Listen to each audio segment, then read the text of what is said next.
the defense industrial strategy that came out, highlighted this idea of space-based intelligence, surveillance, and reconnaissance as a sovereign capability, aka the government wants to buy the stuff and have it made by local companies.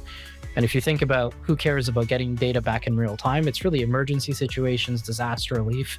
And then the other scenario is for defense. We're really uniquely positioned to get data back for intelligence, surveillance, and reconnaissance of the high north so that we can detect missiles that are coming or other over the far north of 70 degrees latitude. Because defense of the continent won't stop at the 49th parallel. Welcome back to Tank Talks. I'm your host, Matt Cohen, founder and managing partner of Ripple Ventures. And this week's episode is extra special because it is the first of many in-person recordings we have planned for this year and into the future, designed to bring you an even deeper, more substantive conversations with leaders shaping our industry. Today's recording we are doing live from Kepler Communications offices right here in Toronto. Our guest is Mina Mitry, CEO and co-founder of Kepler Communications. Since starting the company out of the University of Toronto in 2015 with just $75,000 from pitch competitions, Mina has led Kepler from early CubeSat demos to what is now the world's first operational optical data relay network. In January 2026, Kepler launched its first tranche of 10 300-kilogram optical relay satellites on a SpaceX Falcon 9 rocket.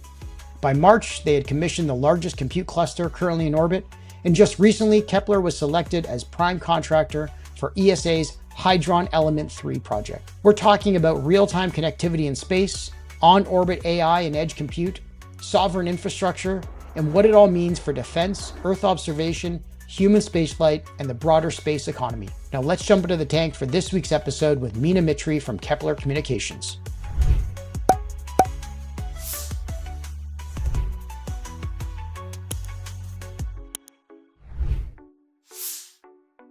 All right, welcome to the show, Mina. Thanks so much for having us, except we're not in the tank today. We're in your production facility in Toronto at Kepler's head office. Thanks for having us. Yeah, thanks for coming by. I'm excited to chat about all things space, sovereignty, and what's happening in the world. Yeah, it feels like a pretty hot topic these days. But for some of our listeners who don't know the Kepler origination story, it started with 4 founders, I believe, at the University of Toronto in 2015.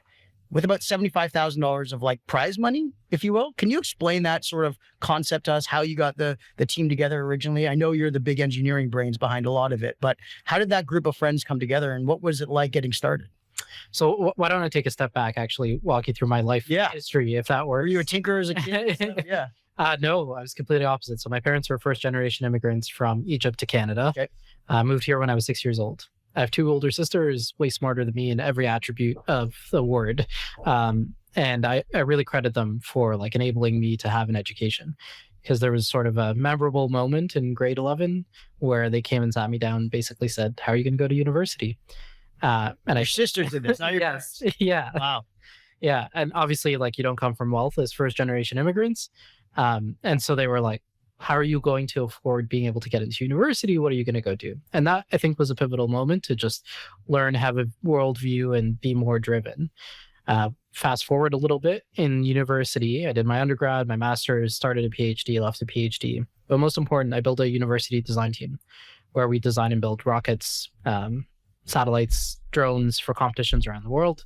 We'd get to do fun things like mix laughing gas, aluminum powder, and candle wax to make your own rocket engines. Those are the ingredients. Yeah. Okay. Laughing gas. I didn't know that. Yeah. So, and that really taught me of like, for, a relatively modest team, that we could get access to space. So space had been fundamentally democratized. So I left the sector. I never thought I'd be working in space because that was always the set of people that were way too smart for me to kind of associate with. And I decided to ultimately come back because I really enjoyed that time period. So I got together with the people that I thought were the best and brightest within the design team and the university and put down an ultimatum. At the time, I had a couple different options. I could go work out in the Bay Area for some early stage ventures and late stage ventures. I could go back and finish my PhD. I could go work for some of the other early stage startups that I was working with.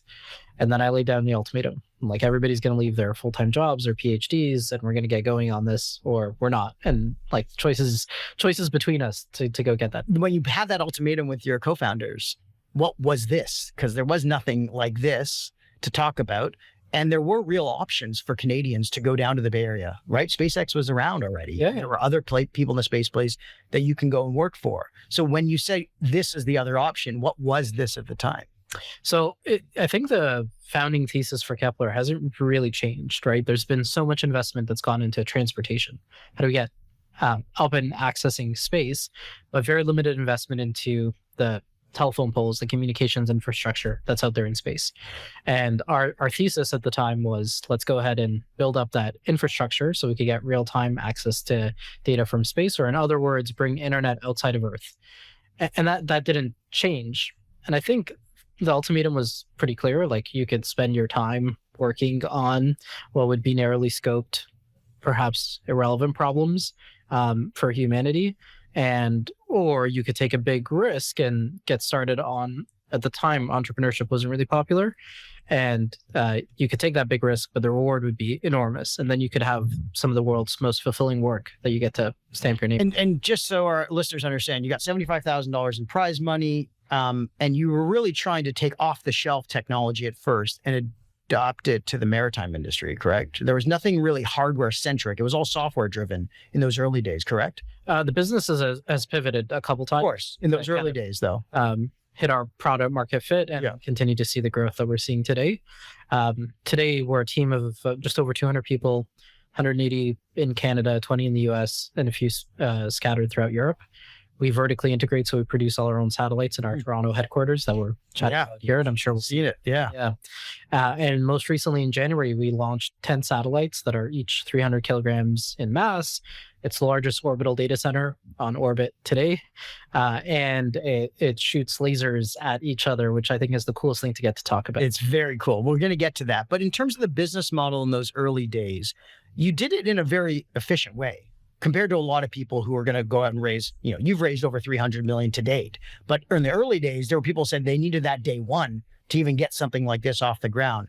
Was that sort of something that just wasn't an option? So therefore you had to just survive off what you could build, with off the shelf technologies and the customers that were willing to take a chance on a startup? How did those initial customers come to be?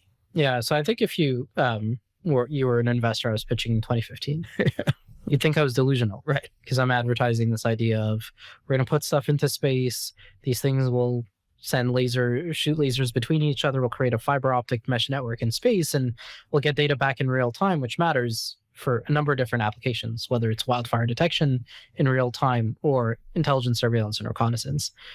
So in 2015, that's a pretty bold thing for some, 20-odd-year-old to go out and present to the market. And especially in Canada, because culturally we are not, we're not there. We don't see bold, ambitious ideas and get behind them. We actually just see them as risk. Totally. I mean, it's all about the downside protection when you talk to investors at the very early stages. We know that very well. But in terms of your initial customers, can you explain to our listeners what they were using it for and what they saw in the value that Kepler was offering that they couldn't get from other telecommunication companies out there in the satellite space? Yeah. So very early on, we're talking 2016, 2017 time period. We just launched some of our first satellites in operation. We weren't building them. The value proposition we were going after is really remote regions. Think of you're planted at the North Pole, you're a seismic vessel like the Polar Stern, and you want to be able to get data that you're going to be planting this vessel for a year there. You want to get that data back so it can be analyzed by, an operations team that isn't with you out at, right at the North Pole. So those were some of the early applications. And why couldn't they, I know there's no 5G at the North Pole, but why couldn't they get any connectivity from existing telecommunication providers? Was it the size of the data they were trying to send back? Was it the speed that you were able to optimize for? Well, actually, it's pretty hard to serve communications in the North, even still today. The problem is, and maybe this is going to be satellites 101, so forgive me both for the readers and the audience here. There's a couple different orbital regimes. So that's where do we fly? There's geostationary orbit, there's low Earth orbit, and there's medium Earth orbit. Geostationary orbit is about 36,000 kilometers away from the surface of the Earth. And much farther than low Earth orbit. Yeah, you got it. But a little bit closer than the moon. Yeah. And so at 36,000 kilometers away, your advantage is when you're there, you're fixed with respect to a point on the Earth. So if I'm there at the equator near Toronto, I'll always see Toronto. Yeah. If you go into low Earth orbit, you're whizzing around the Earth every 90 minutes. So you're going North Pole to South Pole every 90 minutes at 7.5 kilometers per second. So you only get a brief 10-minute window that you're able to make contact. And so when you think about that, mission control, it can't work. Traditionally, these geosatellites can't serve the far north. the only practical way to serve them is through low Earth orbit satellites, so that we can kind of get some reps and really understand the technology that we're. And in those early satellite launches, who was paying for the launches? Because the cost of launches has obviously gone down tremendously. But back then, I assume it was the customers paying for that, and you were just a software layer on top. So, I mean, we've been venture backed ever since 2016. So it was a mix of both customers, venture capital. Can you give us a sense of the cost of how much it was then versus now? I actually, it'll surprise most people. It's actually gone up in price. Because of demand. Because of demand, because of capacity constraints in the launch market at large. Right. So I think the measures that we use to price launch back in that day are very different than now. So back in that day, you would price based on the thing that you were putting up. It wasn't based on the mass or the volume. Now, as we get into much larger satellites, and we'll get to the Falcon one that you launched, which was pretty large. Yeah. 300 kilograms? 300 kilograms, 10 satellites. Yeah. And so in terms of the company size, it's grown, as you said, over a couple hundred now. But the one thing that stands out is the percentage of headcount dedicated to production and manufacturing is quite low compared to a lot of other space tech companies. Why is that, and how have you been able to optimize that? Yeah, so I think for us, actually, our biggest headcount is software, all forms of software. And then next behind that is like hardware systems and engineering, quality, stuff like that. But actual production manufacturing is pretty small, I'd say. It's about 6 people, right, give or take. And that has to do with a lot of different things. Like one is designing things that can be built at scale. So it's easy enough for, a small team to go out and deliver on those things. So it has more to do with the engineering than it does to do with the actual raw ability to manufacture. Mm-hmm. And then a lot of it has to do with like being really judicious in how, in what, like the best part is no part. So, being super judicious in how we put together the satellite. And how has the pandemic changed the ways in which you're able to access talent now back in Canada? You and I are both involved in Canada Rocket Company with Hugh. We obviously get to see the quality of talent that he's attracting back to what they're building. But for you, have you seen a huge shift in the quality of talent you're now able to recruit post-pandemic? And now, obviously, with funding coming in from the governments and the like into the space industry, is it made it a lot easier for you to get access to talent instead of having them all leave to go to the Bay Area? I'd say for quality talent, and it's super interesting, we hire a good chunk of our executive team from the Bay Area. Mm-hmm. They really center themselves around ambition. Right. And so post pandemic is kind of irrelevant. We had remote working frameworks well before the pandemic for a number of different teams where we wanted to afford that flexibility just to make certain we could bring in the very best and brightest people. And what we found is like talent density is all wrapped around ambition. If what you're trying to do is really exciting and it is world changing, and it's the same reason why you get your 4 co-founders to like leave, good offers, good offers to go out and work with you. It's all driven by ambition. And so that we found that, the larger our ambition, the better the quality of talent we're able to attract. What has the has the mission changed since day one, and how have you been able to embed the mission into the culture of the company over time? Yeah, so the mission hasn't changed for the business, but the business model has changed. So the mission for us has been bring internet outside of Earth. It's a little bit abstract. Not everybody understands what that means. And if you think about all the things that make internet great, whether it's like connectivity or the applications that sit on top, that's really our intention. So the business model has shifted now. So what do we sell today? We sell laser link access to our network. So if somebody wants to get their satellite to communicate with our network to get their data back in real time, we sell that as a monthly recurring service. So that's one product. Second product is because putting up a laser terminal is a really hard problem to solve.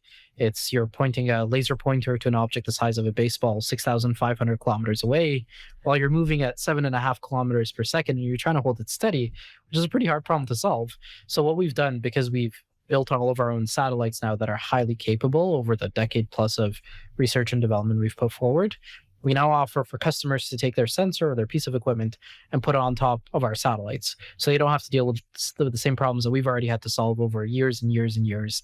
And they can get instantaneous access to their data without needing to worry about all the plumbing, the satellites, the supporting infrastructure. The relay networks on the ground. So those relay networks on the ground, those big domes, right? Where are they currently located? Yeah, we've got some all over the world. So we've got ones in Inuvik, which, small town, population 3,000 people. Have you been? I have not been. It's on my bucket list. Go in the summer. Yeah. Well, you have to take bush planes to land there, so it's pretty hard to get into. So we've got things up in Nunavik. We have things up in Sweden, in Greenland, in a lot of northern places. Yeah, if you put it up on a map, you'd see kind of where north, south, north. We'll see the maps in a bit. We'll show you. Yeah, it just kind of mirrors the satellite's path, so to speak. And if you laid out a 2D Earth, you get to see the satellite going north, south, north, south, north, south. So talking about, data centers in space, lasers shooting, other lasers in space, it all feels very sci-fi, but you've been talking about this for quite some time, obviously since the beginning of the company. But when you hear someone like Elon Musk say, like, we should have data centers in space, and it comes across as a pretty new and novel idea, how does that make you feel, given that you were thinking about this probably from the early days? Yeah, I think it's great validation to kind of come through, and it requires a few things to go right. We really need access to Starship at economics that are like $200 to $300 a kilogram. Today, we're probably closer to $10,000 a kilogram of mass to go up there. And then we have to deal with thermal problems, regulatory problems. We're going to put up millions of objects in space where historically that's not been the case. And there's a lot of garbage floating around. Yeah, I mean, space is large. If you were to take the sort of the circumference of the Earth around the equator, you could probably line up millions of trucks back to back. And satellites are, by and large, smaller than the trucks. So there's a way for us, and they don't have to deal with oceans or buildings. There's stop signs, though. Yeah, there's no stop signs up there. So it's more like, because it's something that humanity would be doing for the first time. What does that mean, right? It's not like we're perfect. So we'll make mistakes along the process, just in terms of learning how to operate in an environment like that. If you had to visualize for our listeners to understand, like, what it would look like if they were able to see all the satellites up in space, would it literally look like 99% of them are circling the Earth around the equator, and there's only a few on the poles right now? I think what you'd see, and this is like, we get these questions all the time in terms of like how worried should we be about space? And there'll be these over-dramatized pictures which show like this cluster of like stuff that's all around the Earth, just floating up in space. In reality, that looks like hundreds of thousands of things. Okay, so let's put that in perspective. We've got what, like 7 billion people plus on Earth, and we can't really have them live in oceans. We have lots of cars, trucks, buildings, stuff like that. Mm-hmm. So when you put that into perspective, space is really, really large. So much larger than Earth. Yeah. And we have 1 billion people plus more living around the equator as well. Yeah. So I guess you're saying it's kind of okay. Like you have enough space to make it work. Yeah. We have hundreds of thousands of things that we're trying to deal with in space. Mm-hmm. On Earth, we're dealing with like many billions of things that are larger and have more constraints. Right. So take us down to Vandenberg. What was that like? It was obviously a huge moment for you and the company to see your satellites launch on Falcon 9. I assume that was your first time going to see the launch with your team? You got it. That's the first launch I've seen. Tell me what it was like. So first, we were super fortunate. Usually Vandenberg has cloud cover, so it's really hard to see the rocket. But we had the clearest night sky. We're super grateful to have, members from the D&D come join us. We had Chris Hadfield join us for the launch, because this is a not Kepler specific event. I think it's actually, I'm glad we got to go first before Jeremy Hansen went to because that means we were the biggest thing in space for Canada at large. At that moment. For the first 3 months of the year. Until Jeremy went to the moon. And so it represented such a significant milestone. Like, how often do you hear about stuff from Canada going up into orbit? Yeah, absolutely. And just so people understand, it was a pretty early morning, right? 4 a.m. or so. Yeah, we got started at like 4 a.m. Pacific time, and we're there at 6 a.m. Pacific time on base, and it's pretty cold out there. Very far away. Super far away. And you see it like really bright spark in the sky. And when we got to see both the rocket going up and then landing back down, which is, I think, the cooler part. The cooler part, yeah. Yeah, so when it lands down, it releases 2 sonic booms. And so you're far out, and all you hear is like, bam, bam, kind of coming out from the rocket, landing back down to it. And were you nervous at all? I mean, this is your product. This is your customers' products. Obviously, it's insured, I'm sure, and all those things. But were you nervous? Like, take us to that feeling. I mean, we should talk about insurance because it's a pet peeve of mine. But when we look at this, like, SpaceX is currently sitting on a track record of 99.5% kind of reliability. And the insurance rates are kind of like 3 to 4%. So you're paying way more than the risk to ensure that kind of business. Yeah. Does SpaceX get into the insurance business? No. Well, I mean, they've got Tesla in the insurance. Right. So like, Maybe. why not? Right. And can you give people an understanding of like what it would have cost somebody to send up what you sent up in terms of like the actual, per kilogram now? You said it was 10,000. So Yeah. I assume that, 300 times that. Yeah. It's So roughly the same. there you got it. Yeah. Yeah. And then times 10 satellites. How much does that come down though from where we were, say, just a few years ago? Yeah. So it's actually gone up. And that's kind Yeah. of So when it was. sorry, what has it gone up? So I think, a few years back when SpaceX first introduced their like rideshare program, what is this? It's Yeah. Uber Pool. So like anybody can share a ride up to space. I think then we were sitting about $5,000 a kilogram. Wow. And as, Starlink started to take off and we had constraints on the supply chain for rockets, like there aren't other reliable rockets in the world right now. And so, All right. So you do believe there's a need for a Canadian sovereign rocket launch? 100%, Yeah, CRC. yeah, I would have invested or either we, yeah. And it's such a dire necessity. So you recently announced a pretty big contract with the Europeans and the Canadians, I believe, in Colorado Springs.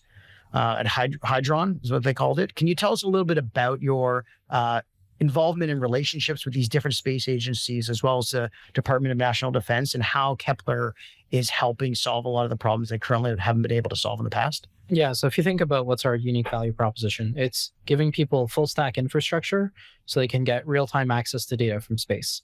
That means everything from the satellites to the ground equipment to helping them with the integration, putting it on the launch vehicle, getting it up there, operating it, et cetera, et cetera.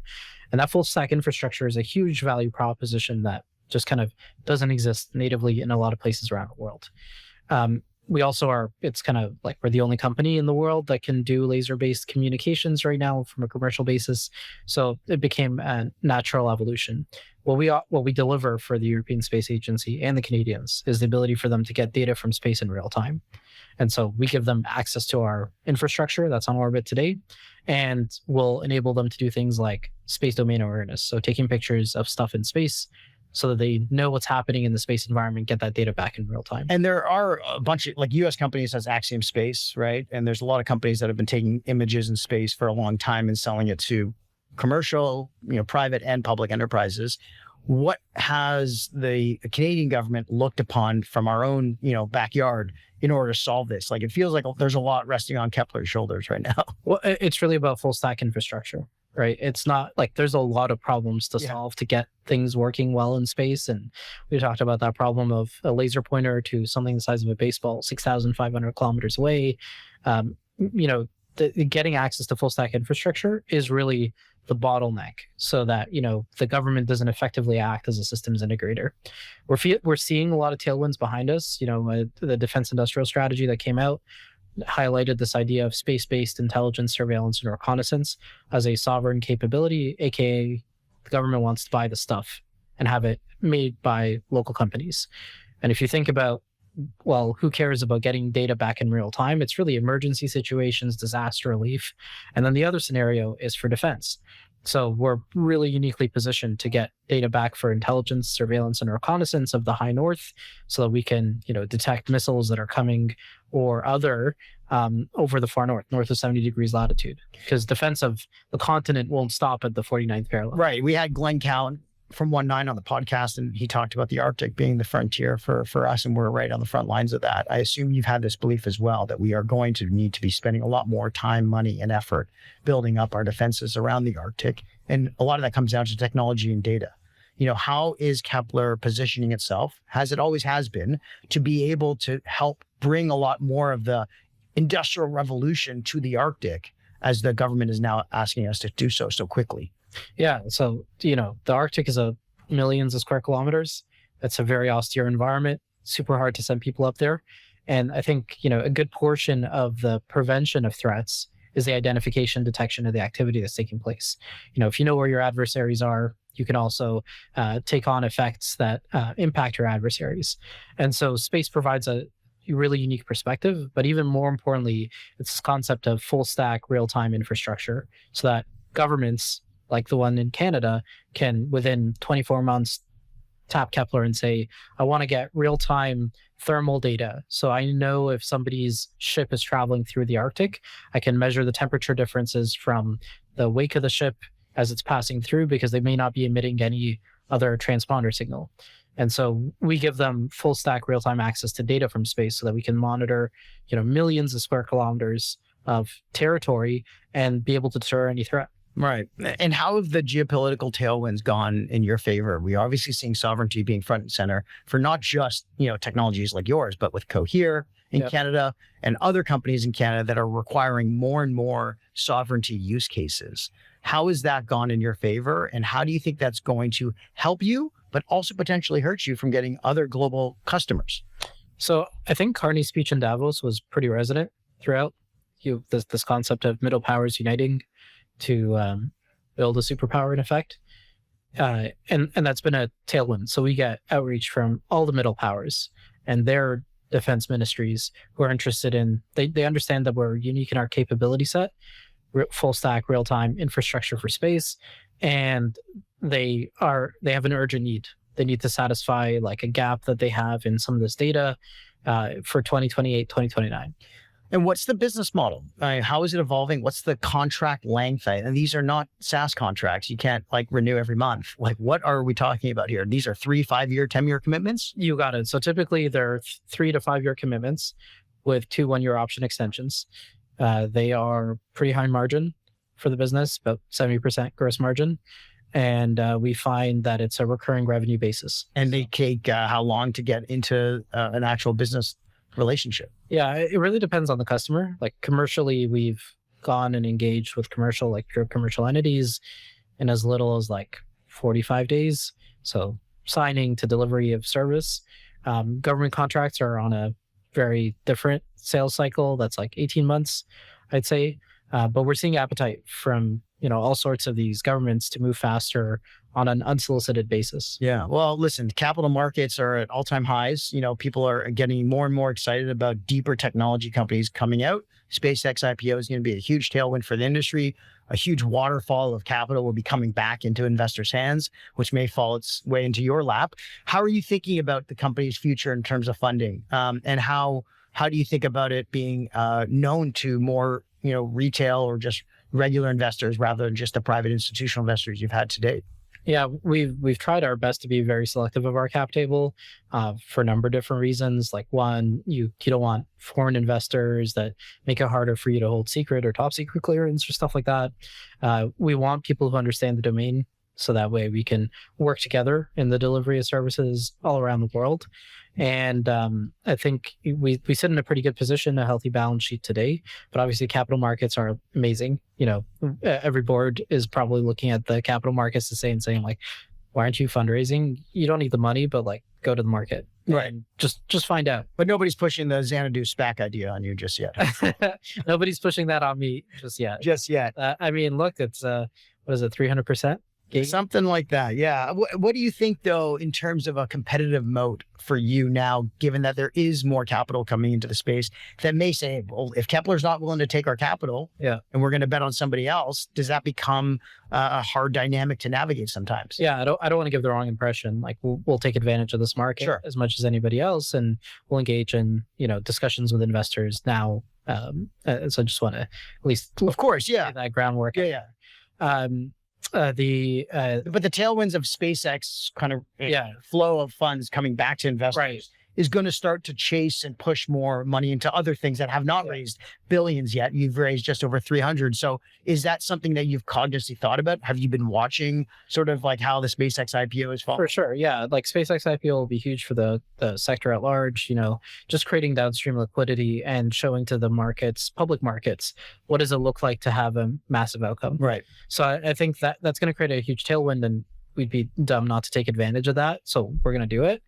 I'd say that the second point, just in terms of what are the moats? We spent a decade in research and development to kind of get to this point, right? The problems we're solving, okay, let me walk through them. It's regulatory access. So it's things like spectrum rights. Spectrum rights are contested. They're the wireless airwaves we use for communication. We've had to launch satellites just to win those spectrum rights on a global basis. That is a moat on itself. That's a scarce resource, can't be regularly or repeated. There's secret clearance, top secret clearance. That's a huge moat because you have to find a sponsor and somebody who's willing to support you on that. And then your team has to be comfortable in working in that environment. We've built the full stack infrastructure. So we own all of our own satellite IP. We produce our own spacecraft. We have ground segment. We have all that kind of full stack loaded infrastructure, which is really hard to replicate. It takes years and years to kind of get there. And then on top of that, all like our stuff works. So I think the last number, which was a while ago, is 81 years of on-orbit heritage. So you take the number of satellites we have, the number of years they've been flying, you get 81 years.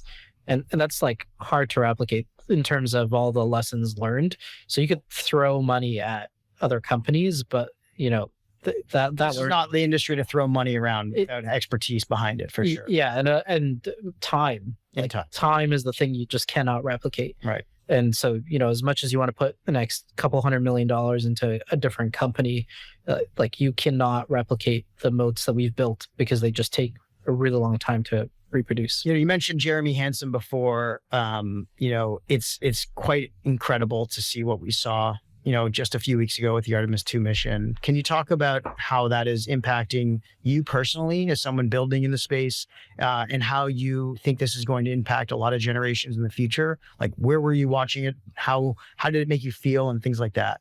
Yeah. So I was watching it in two ways. I had my 4-year-old on a video call while I was watching it here in the office with the team, which is super cool. I've gotten to know Jeremy pretty well over the last little bit when he was doing his tour through Canada and stuff like that. And he's just an awesome person. So first and foremost, I think for me, like, it's getting to see awesome people go do great things.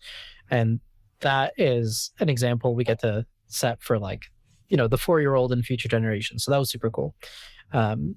When Jeremy was in quarantine, right before he had to go up, he was talking to me on a call just around, like, what are business things that are happening inside the space sector in Canada. So it just kind of shows you the mentality of who he is. And I think, seeing it go up, Jeremy's the first non-American to go reach the moon. Yeah. Not just Canadian, non-American. You got it. It's only ever been American astronauts that have gone up. So that's a really big deal. It's such broad awareness. Now people understand kind of what's possible with the space sector, right? And that applies to retail investors. They start to, like, wake up a little bit of, like, is this something I should be paying attention? Seeing is believing for them now. That's right. Right. It's not like a science fiction project. And so, and I think the last point here is all about inspiration, right? And all the hard problems that had to be solved to make that work, we kind of look at it as like, oh, it just worked. But think of we're sending a person to the moon and back over a 12-day journey. How do you work out toilets? It seemed like they focused on the toilets a lot during that mission. Well, and it's a huge problem. I get it. Yeah. And the problems they had with Outlook. Yeah. So, well, luckily it wasn't Kepler's Outlook. Yeah. Speaking of the next generation, as a founder who've been building, for the last decade, what would you say to the next generation of founders coming up now, trying to get into the space tech space, and how they should think about playing the long game, going for hard problems, not just going for the quick, flashy ideas? What advice would you give to them? I think, first and foremost, it's about ambition. The larger your ambition, the bigger the talent pool and gravity you'll have around you. And then the second one, which I think is interesting, but it's got to be independent thought. There's a lot of trends that are going on in the tech space right now, and you have to really believe and build your own thesis on, like, why you should exist before doing anything else. And it'll change with time, for sure. So just kind of getting started is probably the third point. What trends are you not so excited about that you're seeing coming up? Yeah, trends that I'm not excited. Not excited about. Okay. Oh, I'm a very excitable person. So I think one is, like, the AI evaporation of all SaaS business. That's not super exciting in general. And I mean, there's two sides to that. There's, like, the benefit utility of it. And it's a really good thing we're not a SaaS business. I mean, there's already been proven or disproven where it's like everyone thought radiologists would be gone. There's now more. Yeah. Everyone thinks lawyers are going to be gone. There's going to probably be more. They're just going to be doing work way differently. Is what I think you're saying. Yeah. Okay. Anything else in terms of related to your space that I think is not actually a great idea or not going to pan out the way people think it might, and maybe money is going into it? every once in a while, there are these companies that come up that want to do natural resource mining in space. So, Mining the moon, maybe for mining the moon, mining asteroid rocks. The argument always goes like we've got such a heavy concentration of natural resources. Well, the argument is that it's cheaper to mine on the moon because you can slingshot it back easier than shipping a container from China to. Yeah. And then you have more abundance of natural resources, less restrictions, blah, blah, blah. Okay. And then every once in a while, like they go cyclical where they realize like that's such a far out ambition and it's super hard to accomplish. It's like you're 50 to 100 years out from doing it and you need government support to get there. Last question before we jump into fast favorites. What's the biggest mission or accomplishment you hope to have announced in the next 12 months with Kepler? Any big launches coming that we should be aware of? Yeah, the biggest thing for us is like really getting under our belts the many of the T&D initiatives. Okay. So really space-based intelligence, surveillance, and reconnaissance is kind of a focus area for us. And hopefully we'll make an announcement on that in short order. Awesome. All right. Before we wrap things up, we always ask our guests for the fast favorites. So first off, your favorite podcast?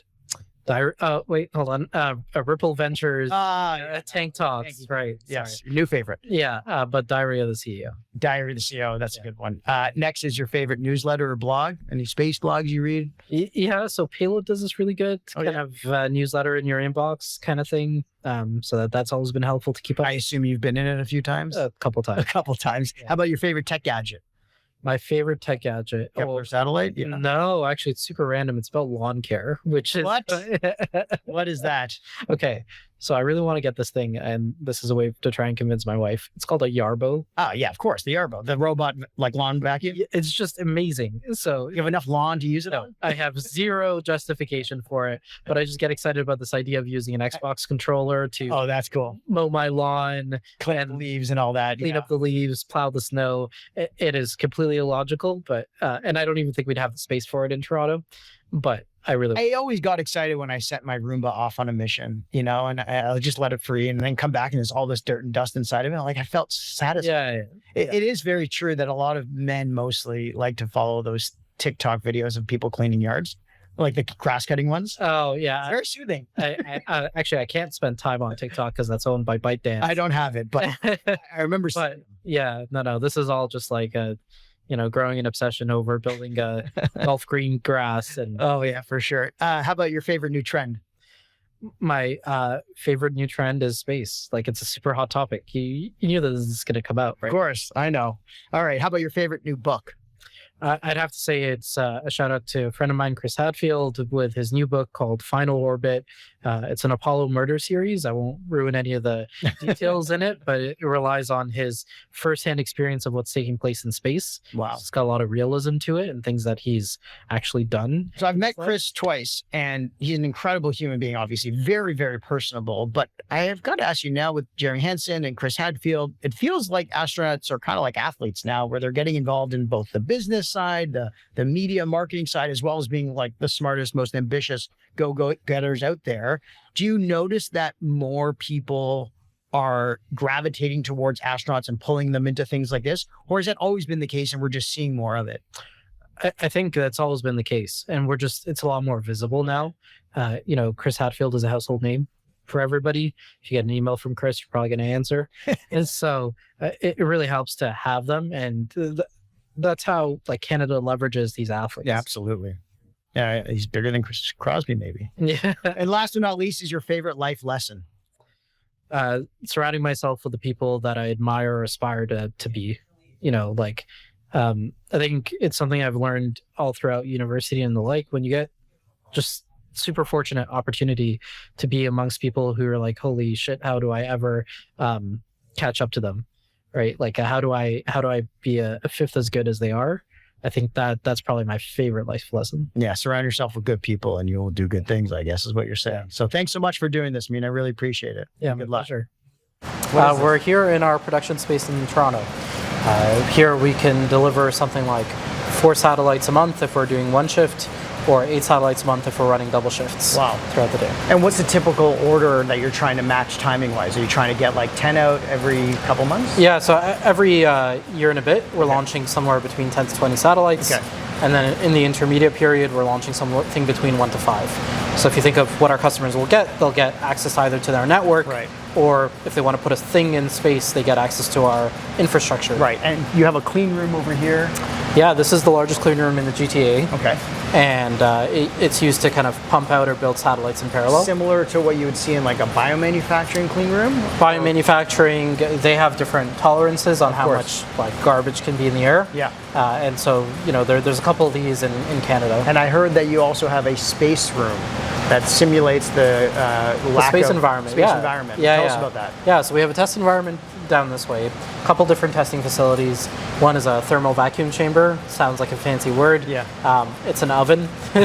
So what it does, it sucks out all the air from the atmosphere. And so you have zero pressure inside of there, because what you're worried about is thermal dissipation. Right. So when we talk about orbital data centers, what's the big problem? It's like dissipating all that heat. Even general data centers have this problem. So we put it inside this chamber where it sucks out all the atmosphere, and then it cycles temperature between minus 80 degrees to 120 degrees Celsius to mimic a day in the life. So human beings cannot go in there? Probably not. So you work from the outside looking in? Yeah, you got it. I wouldn't advise you trying to hop in there. What's your favorite space in the office to come and tinker around in? So I really love one of our meeting rooms that has like a clear headspace for me that I can go work out of. And then the other spaces are anechoic chamber.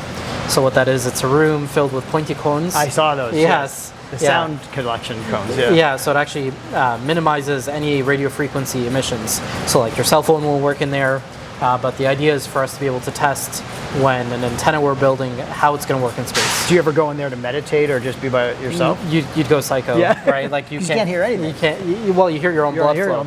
Yeah. You hear your heartbeat. Yeah, there you go. This is great. Thanks for doing this, Mina. Appreciate it.